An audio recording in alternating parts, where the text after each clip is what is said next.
কথা ধারাবাহিকে আজকের পর্বে দেখতে পাবো অগ্নি কথা প্রত্যয় অঙ্কিতরা করে আবারও আসে হোটেলে প্রমাণ খোঁজার জন্য।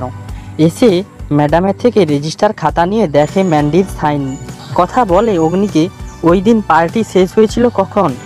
অগ্নি বলে 12টা নাগাদ শেষ হয়েছিল। কথা বলে তাহলে 12টার পর মানে পরের পেজে থাকবি। কথা পেজটি ওল্টায় দেখে বিনয় মাঝি ও প্রদীপ নামে সাইন আছে। প্রত্যয়কে বলে কথা বিনয়বাবুকে ফোন করে বলতে ওই দিন রাত্রিতে কোথায় শাড়ি নিয়ে গিয়েছিলেন। প্রত্যয় ফোন করে বিনয়বাবুকে কথাগুলো বলে। বিনয়বাবু বলে এইসব বিষয়ে আমার জড়ানোর দরকার নেই। এই বলে বিনয়বাবু ফোন কেটে দেয়। কথা প্রত্যয়কে বলে থানা থেকে বিনয়বাবুর নাম্বারটা দিয়ে অ্যাড্রেস বার করতে পারবে। প্রত্যয় বলে হ্যাঁ পারবো না কেন।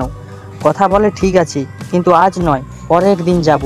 আমাদেরকে তো চিনতে পারবে না, শাড়ি দেখতে যাব বলে ধরবো বিনয়বাবুকে। কথা বাড়ি এসে ম্যান্ডিকে রান্না করার কাজ দেয়।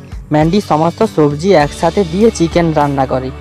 ম্যান্ডি রান্না খেয়ে অগ্নি বলে তুই আমার ক্যাফেতে থেকেও রান্না শিখতে পারলি না, তোর থেকে অনেক সুন্দর রান্না করে গোবর দেবী।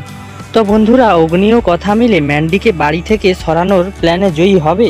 আপনাদের মতামত অবশ্যই কমেন্টে জানিও। পরবর্তী আপডেট পেতে আমাদের চ্যানেলটিকে লাইক ও সাবস্ক্রাইব করে পাশে থাকুন।